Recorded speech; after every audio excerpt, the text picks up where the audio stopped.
What's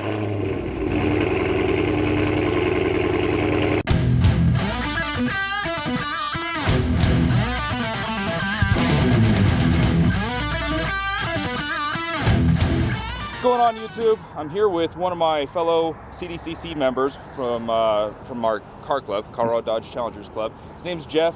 He's starting up a YouTube channel, and he actually reached out to me and asked if we could just get a meet. So we're here with Jeff and his Dodge Challenger Hellcat. Jeff, why don't you tell us a little bit about your YouTube channel?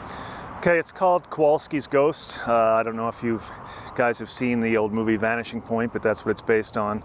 I haven't uploaded any videos yet, but I have the channel set up, and I've got all the equipment, so from here it's just a matter of shooting some videos. All right, Jeff, why don't you tell us a little bit about your car? Well, it's a 16 A8 Challenger. When I bought it initially, my first instinct was not to touch it. I figured Dodge had done good enough work on it engineering-wise, but that lasted maybe 2 weeks. And then, like everybody else, I got the mod bug. So I have done some substantial upgrades, including a flex fuel tune for it, which is pretty new, pretty novel. They broke the alcohol content codes maybe in August, I think it was, maybe August, September. So the car runs on E85, but I can run it on 91 octane all the way up to race fuel, and I don't have to swap out pulleys or tunes or anything like that. It runs on a continuous one-plug tune.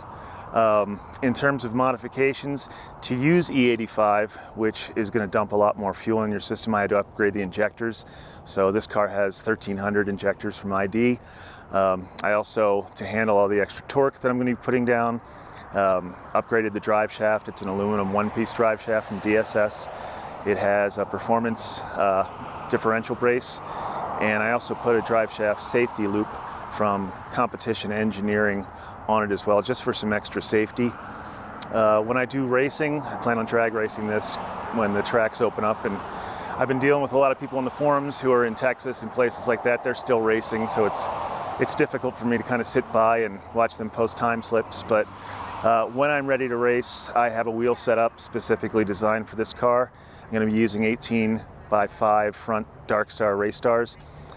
In the rear, I'm going to be using 17x10 welds, and I'm going to stick with Mickey Thompson's street radials, because they perform really good on this car and tend to stick really well at the track. So to do that, if you want to run 17-inch wheels in the back or anything really below 18-inch, you're going to need to have shortened end links. So one thing you can do is just either cut off your own end links and reattach them shorter, cut off about an inch, or you can buy aftermarket shortened end links. WHP sells them, Woody sells them. I got mine from Woody. It also came with some strengthened sway bars, which are 7/8 inch thick, as opposed to the 1/4 that comes stock with the car. So that's the basic undercarriage that I've done. Perhaps in the spring, if I see I'm putting down a lot of torque at the track, I might upgrade the axles as well. And if I do that, I'll probably use the G-Force Outlaws, which are really good. And there have been a lot of instances with these cars when they're modded up and getting a significant wheel horsepower where they will tear a half shaft out. So again, it's more safe than sorry kind of thing with that. Several mods. Do what most people do when they first get their car. I put in an aftermarket air intake. There's a debate whether or not that's necessary. I can tell you, if you like a supercharger whine, it is certainly necessary. And if you do get your car tuned for it, the airflow is significant. Everyone knows that the car comes missing a light and airflow's in there. I put a DIPS cap in there and also popped out the light on the other side and put a second DIPS cap in. You're getting more air into the engine compartment that way. Air in, heat out. Below that, at the bottom, is a Woody 3.5-inch heat exchanger, and that coupled with a 180-degree thermostat, which was also aftermarket from WHP, keeps the car running very cool, and I don't tend to get a lot of heat soak.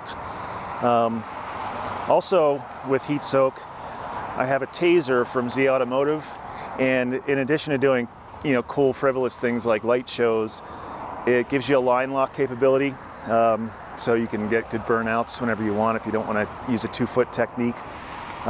It also allows you to control your fans and your pumps, so it will cool significantly faster, again, as a function of getting rid of heat soak. The coolant tank is the Moroso extended billet tank. It adds a little bit more coolant, and also it just fit the style of the engine dressing that I was going for. Obviously not a necessity, but it's a nice thing to have. The oil cover is gone, and I'm using a Metco breather valve with a 1-piece oil can. Some people use 2-piece. I don't think you'll find that there's any kind of oil buildup over on the driver's side, so the 2 cans are kind of superfluous. The 1 can I use the fender mount, and that's over here. That was in order to keep it away from the pulley system. A lot of people mount it right over the pulleys here. I mounted this early, so I figured I'd be dealing with the pulleys after that, so get it out of the way, not have to take it off and on constantly. Pulley setup. Got the Metco 2.65 pulley right now. B-Woody idler pulley, which holds the tension on the belt so it won't slip when you go that low. I did pin the crank and added the ATI 10% super damper underneath. So all told, I'm running at about 900 wheel horsepower in this on E85. Now this is 900 horsepower at altitude. At altitude, okay. With 17.2 boost. Might get a little higher. We dynoed it on E67. In the winter here, there's only a few places that will sell pure E85, and that particular day I had filled up with half of E85, and I had some other stuff in there, so it came out to E67 when we dynoed it.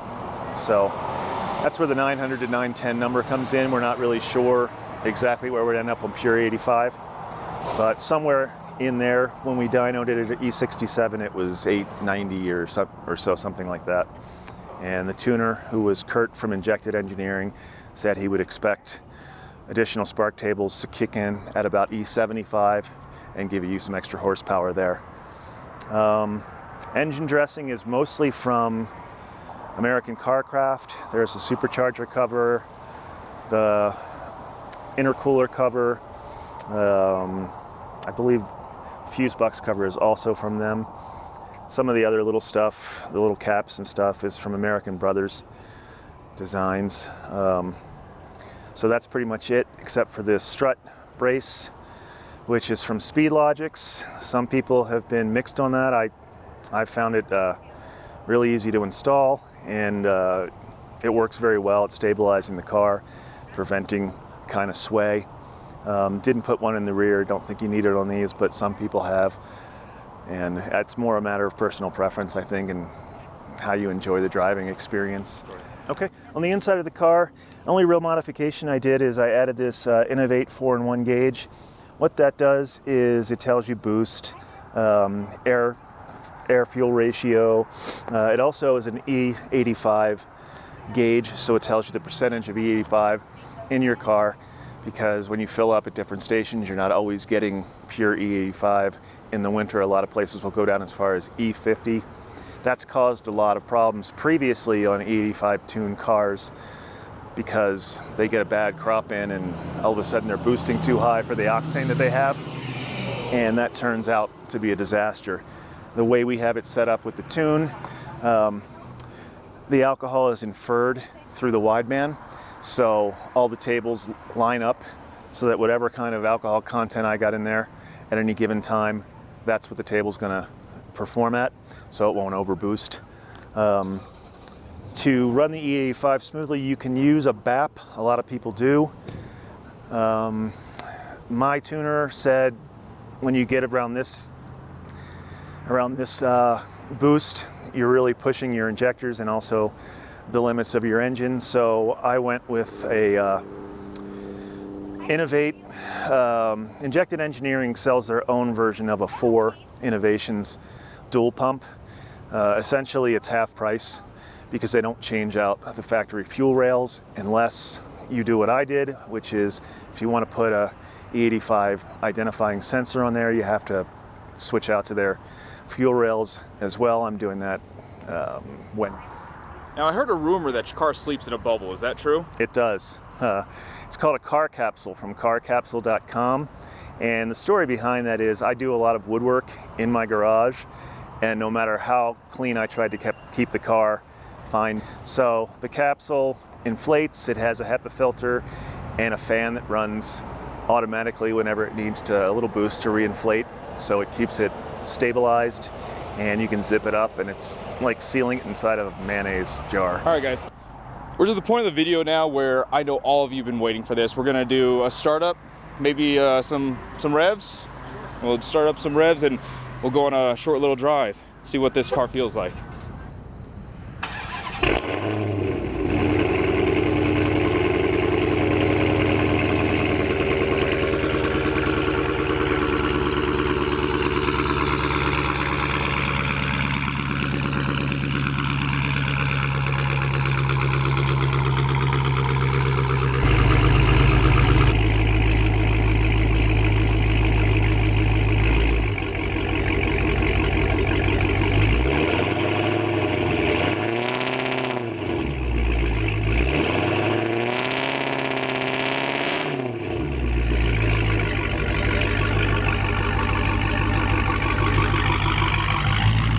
Jeff's going to take us on a quick little ride in his Hellcat here. Yeah, I should mention, you probably noticed, and I forgot to mention earlier, that there has been some stuff done to the exhaust system to run E85. I switched out to catless mid pipes, and I replaced the mid mufflers with Dynamax mini racing bullets, which are about 30 bucks each, and they give a really good sound, I think. Couple it with the supercharger whine, and it sounds pretty severe.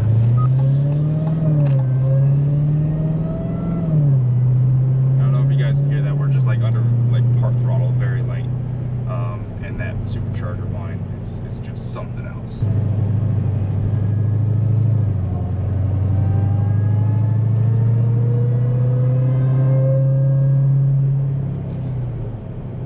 It's a really good sound for that blower. Yeah, a lot of people use the leg maker. I think it's just as good. I just happen to like the design of the B Woody. Little opener up here.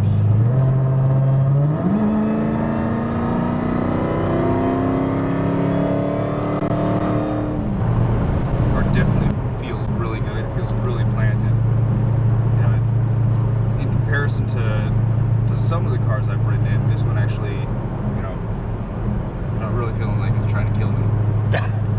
Yeah. When you're driving it normally, and I drive it as a daily driver, take my kids to school, in it every day, it feels like you're driving a sedan if you drive normally. So with all these modifications, this is your daily driver? Mm-hmm. With the exception of the winter? Yeah. If it's snowing or something like that, we have a Grand Cherokee. This is Colorado after all. So I think everybody has a Grand Cherokee.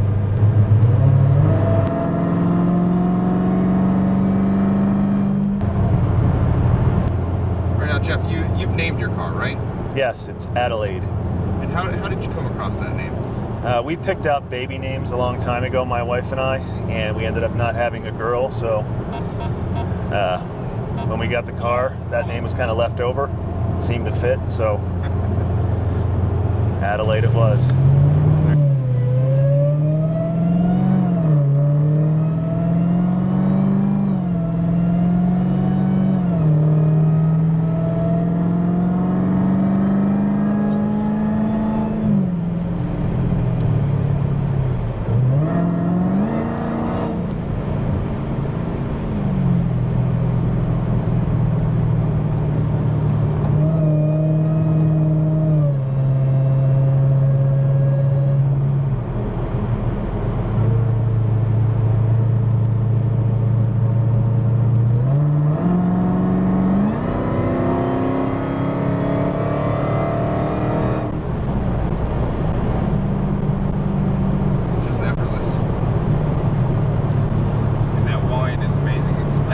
a lot of you guys talk about my Procharger whistle and everything like that. The whine is amazing.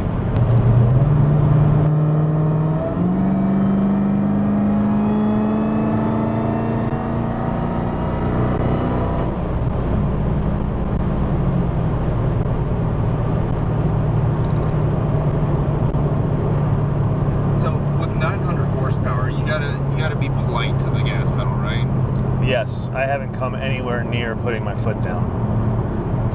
I imagine that even at highway speeds, if you just put your foot down, I think once you get above 60, if you have drag radials, you probably have a good chance if the road's warm enough, you won't spin. But it's what, 30 degrees out right now.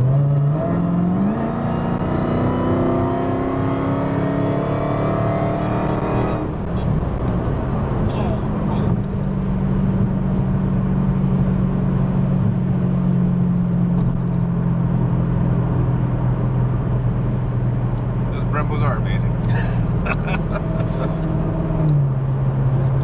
There's a lot of police out. It's a good pull to 80 miles an hour though. Yeah, and it's 75 here, so it wasn't too bad. Well, there you have it, a 900 horsepower Hellcat. I know it's kind of a long video, but when you have that many modifications done to your car, it's going to make a longer video if you want to talk all about it. The only thing I ask you is just go out, check out his YouTube channel. I'll put a link in the description below. If you like what you see, toss him a subscribe. Otherwise, we'll catch you guys on the next time. Thanks for tuning in. Appreciate your time. And if you're not subscribed to my channel, ask that you subscribe. You know, I do all sorts of things, mainly with my Procharger all-wheel drive charger. But, you know, every now and then I throw subscribers' videos or subscribers' cars on my channel too, just to share with you guys what's out there. Take care, guys. I appreciate you.